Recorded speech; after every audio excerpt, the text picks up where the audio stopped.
नमस्कार, मैं हूं मोनिका जायसवाल और आप देख रहे हैं इंडिया न्यूज। जोली ग्रांट एयरपोर्ट पर आज सीएम धामी नए टर्मिनल का उद्घाटन करेंगे। नए टर्मिनल भवन का उद्घाटन किया जाएगा। केंद्रीय नागर मंत्री ज्योतिरादित्य सिंधिया भी मौजूद रहेंगे। राज्य मंत्री वीके सिंह, सांसद रमेश पोखरियाल निशंक मौजूद रहेंगे और साथ ही पूर्व सीएम त्रिवेंद्र सिंह रावत और सुनील उनियाल गामा भी मौजूद रहेंगे। हेली समिट कार्यक्रम का भी उद्घाटन किया जाएगा। ये बड़ी और अहम जानकारी आपको बता रहे हैं, जहां पर हेली समिट कार्यक्रम का उद्घाटन आयोजित किया जाएगा। इस कार्यक्रम में कई नेता शामिल होंगे। सीएम धामी नए टर्मिनल का उद्घाटन करेंगे। आपको बता दें कि इसके साथ ही उत्तराखंड के पूर्व सीएम भी इस कार्यक्रम में शिरकत करेंगे। सीएम धामी नए टर्मिनल का उद्घाटन करेंगे। जोली ग्रांट एयरपोर्ट के नए टर्मिनल का उद्घाटन किया जाएगा। इसके साथ ही केंद्रीय नागर मंत्री ज्योतिरादित्य सिंधिया मौजूद रहेंगे। राज्य मंत्री वीके सिंह, सांसद रमेश पोखरियाल निशंक भी मौजूद होंगे। इसके साथ ही हेली समिट कार्यक्रम का भी उद्घाटन किया जाएगा।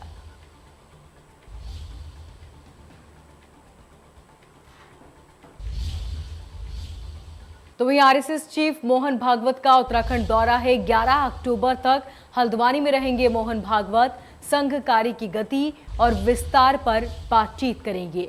बैठक में कार्यकर्ता और पदाधिकारी शामिल होंगे। धर्म जागरण, ग्राम विकास और गौ संवर्धन पर चर्चा होगी। सामाजिक समरसता और परिवार प्रबोधन पर भी बातचीत की जाएगी। तो संघ कार्य गति और विस्तार पर बात करेंगे मोहन भागवत। बैठक में कई कार्यकर्ता और पदाधिकारी भी शामिल होंगे। धर्म जागरण, ग्राम विकास और गौ संवर्धन पर बातचीत की जाएगी।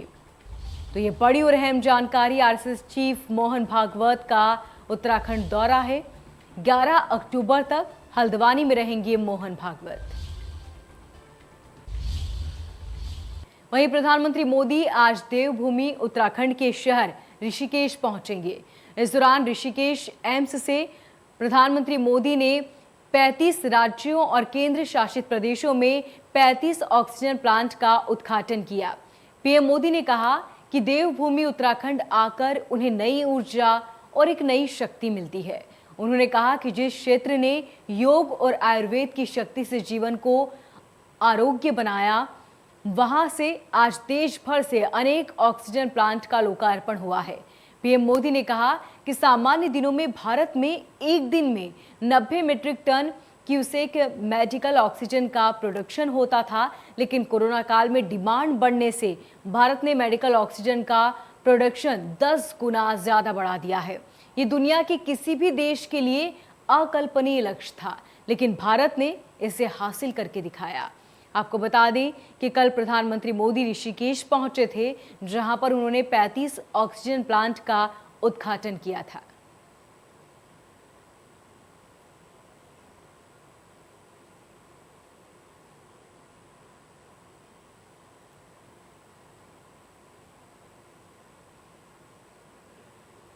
कोरोना से लड़ाई के लिए हमारी तैयारी और पुख्ता हो, इसके लिए देश भर में पीएसए ऑक्सीजन प्लांट्स का नेटवर्क तैयार हो रहा है। बीते कुछ महीनों में पीएम केयर द्वारा स्वीकृत 1150 से अधिक ऑक्सीजन प्लांट्स काम करना शुरू कर चुके हैं। पीएम केयर्स के सहयोग से बने इन ऑक्सीजन प्लांट्स को जोड़ लें तो केंद्र सरकार, राज्य सरकार, इन सभी के प्रयासों से देश को करीब 4000 नए ऑक्सीजन प्लांट्स मिलने जा रहे हैं। ऑक्सीजन की चुनौती का मुकाबला करने में अब देश और देश के अस्पताल पहले से कहीं ज्यादा सक्षम हो रहे हैं।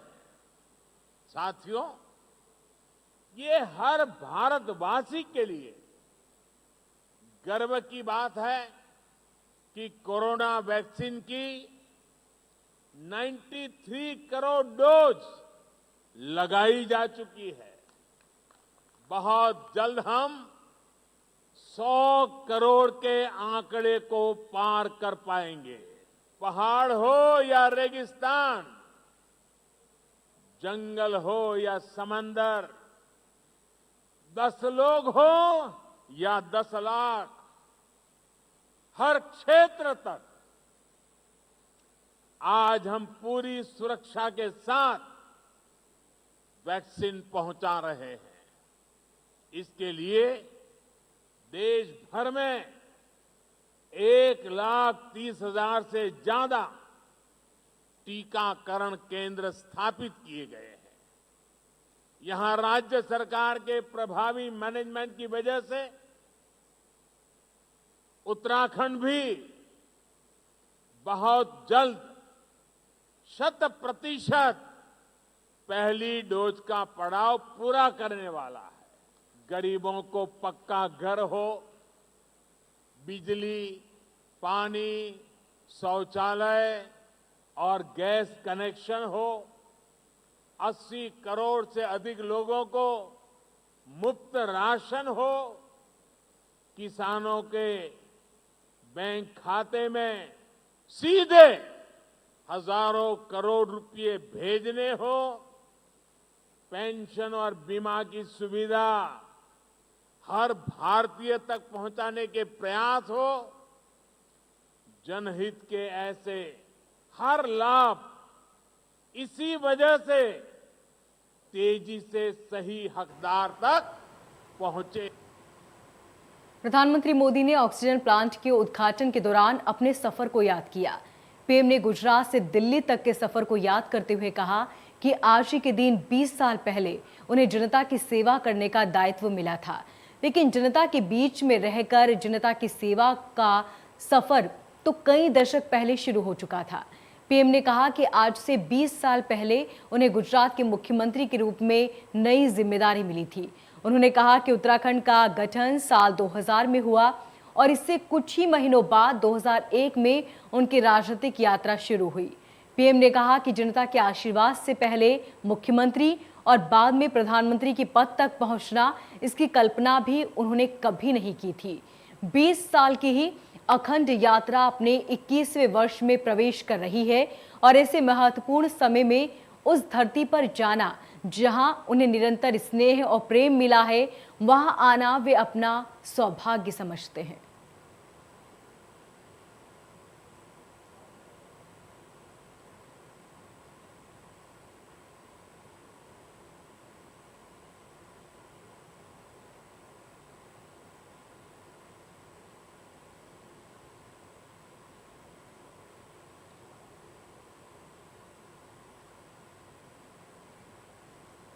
और बड़ी खबर का रुख कर लेते हैं। भाजपा की नई राष्ट्रीय कार्य समिति की घोषणा। कार्य समिति ने 179 सदस्यों को जगह दी है। आपको बता दें कि अनिल बलूनी को जगह दी गई है, नैनीताल सांसद अजय को जगह दी गई है। अनिल बलूनी राष्ट्रीय प्रवक्ता बीजेपी बने हैं। तो बड़ी और अहम जानकारी आपको बता रहे हैं, जहां नैनीताल सांसद अजय भट्ट को नई जिम्मेदारी मिली है। अनिल बलूनी बीजेपी के राष्ट्रीय प्रवक्ता बनाए गए हैं। तो बड़ी और अहम जानकारी आपको बता रहे हैं। इस वक्त की ब्रेकिंग, बीजेपी की नई राष्ट्रीय कार्य समिति की घोषणा की जा चुकी है और कार्य समिति में 179 सदस्यों को जगह दी गई है। राज्यसभा सांसद अनिल बलूनी को खास जगह दी गई। नैनीताल सांसद अजय भट्ट को भी एक नई जिम्मेदारी मिली है। अनिल बलूनी बीजेपी के राष्ट्रीय प्रवक्ता बनाए गए हैं। ये बड़ी और अहम जानकारी है। तो बीजेपी की नई राष्ट्रीय कार्य समिति की घोषणा की जा चुकी है। आपको बता दें कि कार्य समिति में 179 सदस्यों को कुल जगह मिली है। खास जगह राज्यसभा सांसद अनिल बलूनी को मिली। इसके साथ ही नैनीताल सांसद अजय भट्ट को भी नई जगह और नई जिम्मेदारी मिली। अनिल बलूनी को बीजेपी के राष्ट्रीय प्रवक्ता बनाया गया है। तो अनिल बलूनी आप बीजेपी के राष्ट्रीय प्रवक्ता होंगे, ये बड़ी जानकारी आपको बता रहे हैं। कार्य समिति में कई सदस्यों को जगह दी गई है। वहीं प्रधानमंत्री मोदी का ऋषिकेश दौरा है। कांग्रेस ने प्रधानमंत्री के दौरे पर निशाना साधते हुए कहा कि उन्होंने राज्य के लिए कोई बड़ा पैकेज नहीं दिया।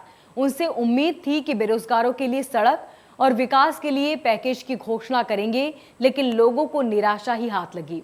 कांग्रेस उपाध्यक्ष सूर्यकांत ने कहा कि डबल इंजन की सरकार ने देहरादून में कोई काम नहीं किया।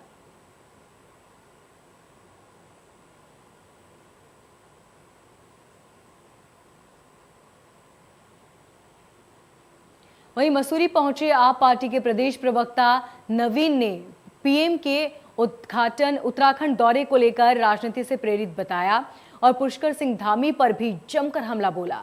प्रदेश प्रवक्ता नवीन ने मसूरी में पत्रकार वार्ता करते हुए हर घर रोजगार तक हर महीने 5,000 बेरोजगारी भत्ता देने की योजना का शुभारंभ किया। इस मौके पर उन्होंने प्रदेश की पुष्कर सिंह धामी पर जमकर हमला बोला और कहा कि पुष्कर सिंह धामी द्वारा प्रदेश रासुका लगाकर हिटलर शाही का उदाहरण दिया है। उत्तराखंड सरकार अपना प्रभाव खो चुकी है। उन्होंने कहा कि सरकार द्वारा रासुका जैसे ब्रह्मास्त्र का इस्तेमाल कर कर्मचारियों पर लगाया जा रहा है और उनका शोषण हो रहा है। मसूरी में आम आदमी पार्टी के प्रदेश प्रवक्ता नवीन ने प्रधानमंत्री मोदी के उत्तराखंड दौरे को लेकर राजनीति से प्रेरित बताया। मसूरी पीएम के दौरे को उन्होंने राजनीति से प्रेरित बताया है और इसके साथ ही पुष्कर सिंह धामी पर भी हमला बोला।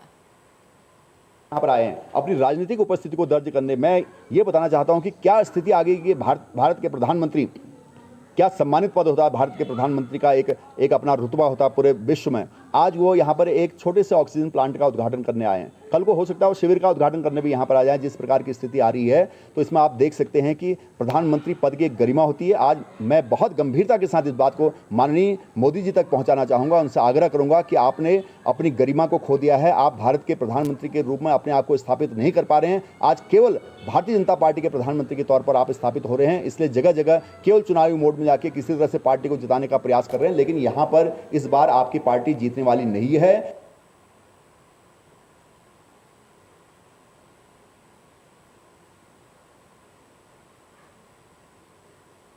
लखीमपुर में हुई घटना को लेकर पीएम मोदी को ज्ञापन देने जा रही महिला कांग्रेस के नेताओं को पुलिस ने देहरादून ऋषिकेश मार्ग पर रोक लिया। इस दौरान आगे बढ़ने की कोशिश कर रहे सभी कार्यकर्ताओं को पुलिस ने गिरफ्तार कर लिया। कांग्रेस नेत्री आशा मनोरमा शर्मा ने कहा कि प्रधानमंत्री को ज्ञापन देने जा रहे थे, लेकिन पुलिस ने हमें रोक लिया। वहीं इस दौरान कांग्रेस नेत्री ने कहा कि प्रियंका गांधी के ऊपर दर्ज मुकदमे जल्द वापस लिए जाएं।